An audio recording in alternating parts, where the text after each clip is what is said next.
Breaking news. సాముదాల వలస MLA Koona Ravikumar పై వస్తున్న ఆరోపణలను ఖండించారు కూన రవి అనుచరులు. తన స్వలాభం కోసమే సౌమ్య ఎమ్మెల్యేపై అసత్య ఆరోపణలు చేస్తుందని మండిపడ్డారు. కూన రవికుమార్ పై చేసిన ఆరోపణలకు ఆధారాలున్నాయా అంటూ ప్రశ్నించారు.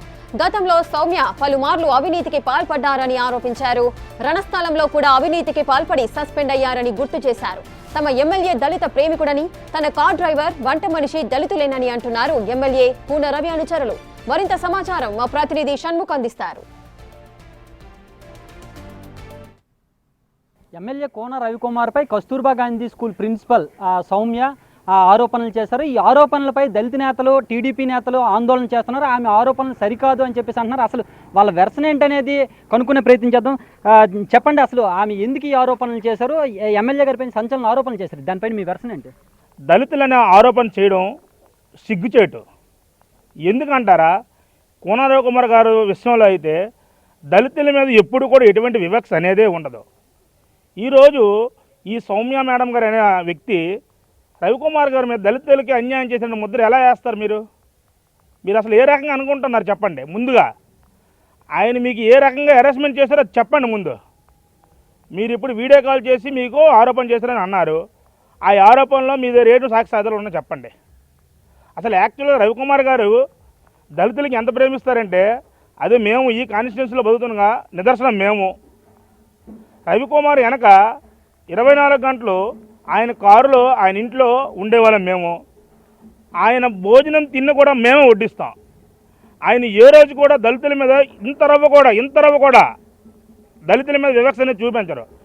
కానీ ఈరోజు సౌమ్య మేడం గారు ఎందుకు రాజకీయ డ్రాప్లో పడిపోయి రవికుమార్ గారికి అతని మీద నిరాధార ఆరోపణలు చేస్తున్నారు? దానిని మేము దళిత సంఘాల తరపు నుంచి అడుగుతున్నాం. దళితులని మాత్రమే కాదు, లైంగిక వేధింపులని కూడా ఆమె చెప్తున్నారు. దానిపైన ఏంటి? లైంగిక వేధింపులు చేస్తారని మీద సాక్ష్యం ఏముందమ్మా? మాకు ఆడబిడ్డలు ఉన్నారు. అలా అన్యాయంగా ఉట్టుకుంటున్న రవికుమార్ మీద కానీ మీరు నిందలు వేయకండి. అసలు దళితులకి మీ మీద లైంగిక ఆరోపణలు అంటున్నారు. ఆ ఆరోపణలు సాక్ష్యాలు చూపించండి. మీకు ఇక్కడ ఏమైనా రుజువులు ఉన్నాయా? మీరు రుజువులు చూపించగలరా? చెప్పండి. రుజువులు లేకుండా మీకు ఉద్యోగరీత్యా వచ్చిన సమస్య కోసం అసలు దళితులకు అంటగలపడం మీరు ఇన్ని సంవత్సరాలు ఎక్కడైనా దళితుల కోసం ఏ రోజైనా మీరు పోరాడి వచ్చారా? కనీసం దళితుల పిల్లల కోసం ఏదైనా మీరు ఒక ప్రిన్సిపల్గా ఉండి దళిత పిల్లల కోసం మీరు ఏదైనా చర్యలు తీసుకున్నారా? ఈరోజు మీరు ఏదో మీ స్వలాభం కోసం దళితుల మీద అన్యాయం జరుగుతుంది, దళితులను నన్ను వేధిస్తున్నారు అని చెప్పడం ఎంతవరకు అమ్మా సమంజసం? ఒకసారి మీరు చెప్పండి. దళితుల పట్ల రవికుమార్ గారు ఏ రోజు కూడా వివక్ష చూపించారు. అసలు మీ మీద లైంగికమైనటువంటి ఆరోపణలు ఉన్నాయి అంటున్నారు. మీరు ఒకసారి సాక్ష్యాధారాలు చూపించండి. మేము అడుగుతాం దళితులు గారు రవికుమార్ గారికి. మీరు ఉద్యోగ రీత్యాలో ఏదో తప్పులు చేస్తూ మీ తప్పులు కప్పుచ్చుకోవడానికి దళితులు వాడడం ఏంటి? అసలు కాల్స్ కూడా లేట్ నైట్ కాల్స్ కూడా చేస్తున్నారని చెప్పేసి అంటున్నారు. దానిపైన మీ వెర్షన్ ఏంటి చెప్పండి. కాల్స్ అంటే అమ్మ మీరు ఒక్కలే ఉన్నారా కాల్లోనా? మీకు చేశారు, ఆయన అనుచరులు చేశాను అంటున్నారు. అనుచరులు చేసేటప్పుడు ఆ కాలులో మీరు ఒక్కడే ఉన్నారా? మీరు ఒక్కలే ఉంటే మీరు ఒక్కరితో చూపించండి. మీతో పాటు ఇద్దరు మహిళలు పక్కనే ఉన్నారు కదా. ఆయన ఏమైనా అసంబద్ధమైన మాట్లాడితే ఆ ఇద్దరు మహిళలు కూడా ఖండిస్తారు కదా. ఈరోజు వాళ్ళు తోటి ఉద్యోగస్తులే కదా, వాళ్ళు మీతోటి పాటు ప్రిన్సిపల్లే కదా, 2 స్కూళ్ళు ఉన్న వాళ్ళు ఖండిస్తారు కదా. వాళ్ళు లేని మీరు ఒక్కరు అన్నం ఏంటమ్మా? ఏమని మీకు ఆయన ఎప్పుడైనా స్పెషల్గా మీకు అనుచరులతో కానీ ఆయన కానీ మీకు ఏదో ఒక్కరోజు ఫోన్ చేశారా?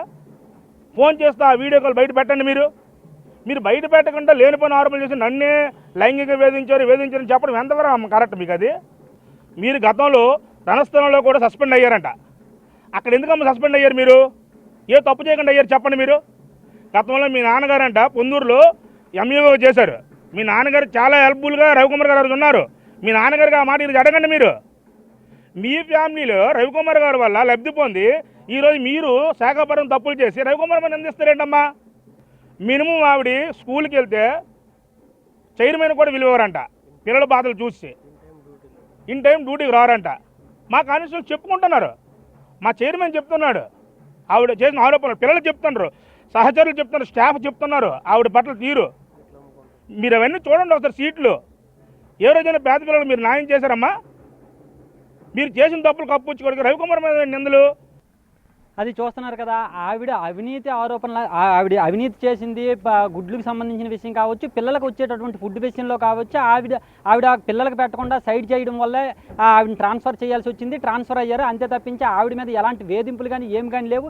ఒకవేళ నిజంగానే వేధింపులు ఏమైనా చేసినట్టు ఉంటే ఆధారాలు చూపించండి, మా దగ్గర ఆవిడ అవినీతి చేసినట్టుగా ఆధారాలు ఉన్నాయి అని చెప్పేసి టీడీపీ నేతలు, దళిత నేతలు చెప్తున్నారు. రెండోది ఇంకోటి ఏంటంటే ఎమ్మెల్యే రవికుమార్ పైన దళిత వ్యతిరేకి అనే ముద్ర వేయడం అనేది సరికాదు అని చెప్పేసి అంటున్నారు. ఎమ్మెల్యే గారు వచ్చిన తర్వాత రెస్పాండ్ అవుతారు, శాఖపరమైన చర్యలు ఖచ్చితంగా తీసుకుంటాం, ఎట్టి పరిస్థితుల్లోని కూడా తమ పైన ఆరోపణలు చేసిన వాళ్ళని వదిలిపెట్టేది లేదు అని చెప్పేసి ఇక్కడ టీడీపీ నేతలు చెప్తున్నారు. కెమెరామెన్ నాగరాజుతో షణ్ముఖ్, బిగ్ టీవీ.